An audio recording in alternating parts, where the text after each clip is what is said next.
Salut, c'est Trado, content de vous retrouver pour la mise à jour des tendances et des zones d'accumulation rationnelle sur les cryptos majeurs. Je vous rappelle que ce format n'a pas vocation à vous aider à trader, c'est un format qui a vocation à vous aider à accumuler progressivement.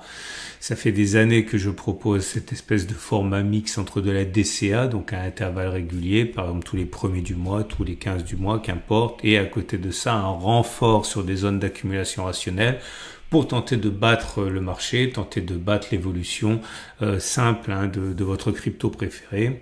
On va utiliser pour ce faire l'analyse par phase, héritée de l'analyse de Stan Weinstein avec quelques modifications pour les simplifier. Et on va commencer par Bitcoin. Bitcoin qui est toujours, à mon sens, en phase 3. Alors certains verront peut-être une phase 2 parce qu'on est au-dessus de la moyenne mobile à 30 semaines, mais à titre personnel, le fait que l'on est clôturé en dessous de la moyenne mobile à 30 semaines m'impose que l'on clôture au-dessus des précédents sommets pour requalifier ça en phase 2. Pour l'instant, c'est une phase 3. Et on a failli le faire 2 semaines de suite, mais 2 semaines de suite, on a justement hésité et échoué sur les 109-154 qui étaient les plus hauts précédents. Donc pour moi, on est en phase 3 pour Bitcoin. On va poser la question me demandant si les phases 2 puis les phases 3 amènent toujours des phases 4. Non, c'est généralement ce qui se passe. Après une phase 3, on a une phase 4, mais généralement ne veut pas dire toujours. Il est loin d'être exceptionnel qu'une phase 3 débouche sur une nouvelle phase 2. Regardez, c'est ce qui s'est produit ici, par exemple. Vous voyez, on était en phase 2, on a basculé en phase 3 et puis on est rebasculé en phase 2, mais pour ça, il a fallu clôturer au-dessus des précédents sommets. C'est ce que j'espère ici. Donc, je répète, phase 3 pour l'instant. Zone d'accumulation rationnelle, si on y va, 79 000, 69 000 $. Oui, c'est ça. Et les bougies Aiki-Nashi indiquent que c'est plutôt haussier, sévère. Mais pour que ce soit vraiment haussier, il faudrait que ce soit long, versant, mèche basse, vous voyez, comme ici. Et là, on a une première mèche basse qui vient d'apparaître. Donc, c'est toujours haussier, mais c'est pas aussi haussier que ça a pu l'être lors des dernières semaines. On passe à l'Ethereum. L'Ethereum qui, par contre, est en phase 4, ça a beaucoup rebondi depuis la zone d'accumulation rationnelle des 20 500. On a même pris 50% entre les plus bas et les plus hauts. Ici, pardon, je dis n'importe quoi. On a même pris 100% entre les plus bas et les plus hauts. Mais on est, mine de rien, toujours dans une séquence où on est en dessous de la moyenne mobile à 30 semaines. Celle-ci décroît.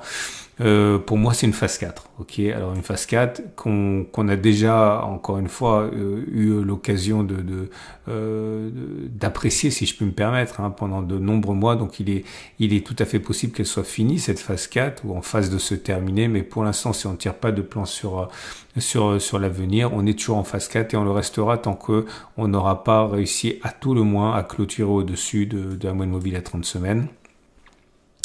Pour moi, la zone d'accumulation rationnelle reste 20 500 $.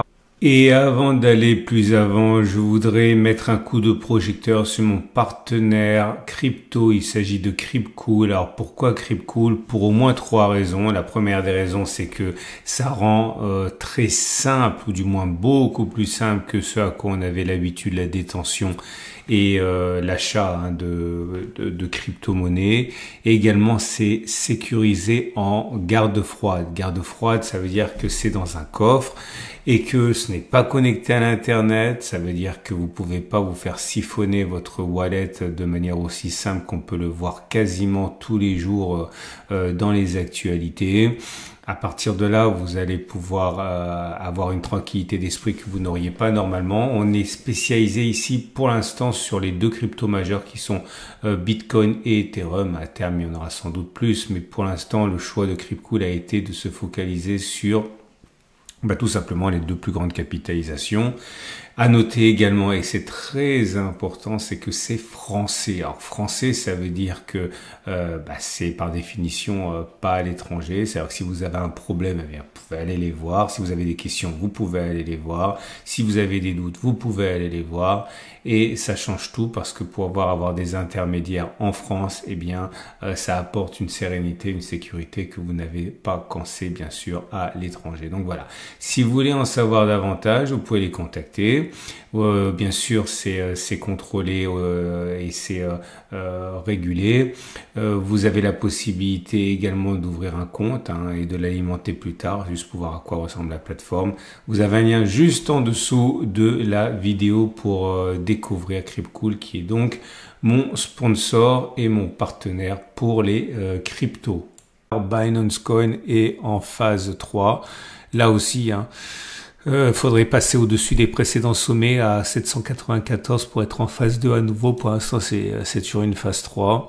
Et la zone d'accumulation rationnelle la plus proche, c'est 537, 394. On l'a touché plusieurs fois. Il n'est pas impossible qu'on y retourne.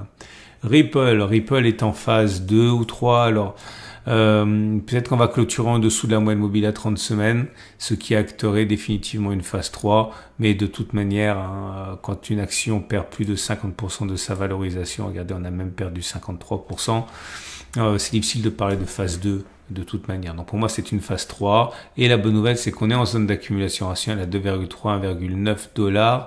Sur Dogecoin, on est en phase 3 également, puisqu'on est en dessous de la moyenne mobile à 30 semaines, mais celle-ci monte encore. La zone d'accumulation rationnelle, c'est 0,14008. On l'a testé le 7 avril. Et pour l'instant, encore une fois, on est très très loin d'une phase 2. Cardano est en phase 3 aussi. Et en zone d'accumulation rationnelle à 0,68, 0,51. Solana est en phase 3 aussi. Si ça continue, je vais peut-être la requalifier en phase 1 bientôt, mais ça n'a pas beaucoup d'importance. Le plus important, c'est les zones d'accumulation rationnelle. Et nous sommes en zone d'accumulation rationnelle à 160, 110 $.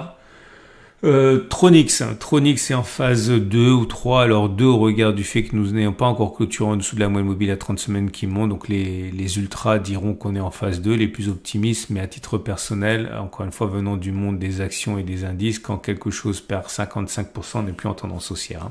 Donc si on regarde l'esprit de l'évolution, pour moi c'est une phase 3. Et la zone d'accumulation rationnelle, c'est 0,24, 0,20. On passe aux entreprises avec Mara Holding. Mara Holding qui est en phase 4. On est en dessous de la moyenne mobile à 30 semaines qui descend. Phase 4. Zone d'accumulation rationnelle pour moi, 19, 7,2 $. Riot Platforms est en phase 1. Pourquoi? Eh bien, tout simplement parce qu'on oscille autour d'une moyenne mobile à 30 semaines qui s'aplatit. La zone d'accumulation rationnelle, on y est. C'est 866,4. Coinbase Global, belle performance sur le dernier mois, mais pour l'instant on reste confiné en phase 3, on n'arrive pas à passer en phase 2. La zone d'accumulation rationnelle c'est 183, 147 $. On passe à MicroStrategies qui est en phase 3. La zone d'accumulation rationnelle c'est 303, 232. Pour passer en phase 2 il faudrait clôturer au-dessus des 543 et on finit avec CleanSpark qui est en phase 4 en dessous d'un moyenne mobile à 30 semaines qui est sans zone d'accumulation rationnelle, on y est quasiment, c'est 8,3, 6,3. Voilà, on a fait le tour. Je vous rappelle que ce format est mis à jour toutes les semaines, dimanche soir, lundi matin. N'hésitez pas à vous abonner pour ne pas louper les mises à jour.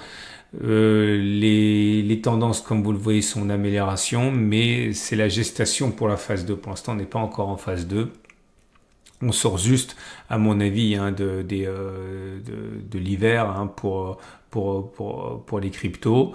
Et il faudrait, à mon avis, que Bitcoin passe et clôture au-dessus de ses précédents sommets, donc rentre en phase 2 pour sans doute tirer avec lui tout le secteur, en espérant que cette fois-ci, l'alt season soit au rendez-vous. On verra.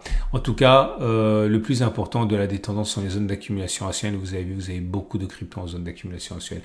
Excellente semaine, à la semaine prochaine pour la mise à jour.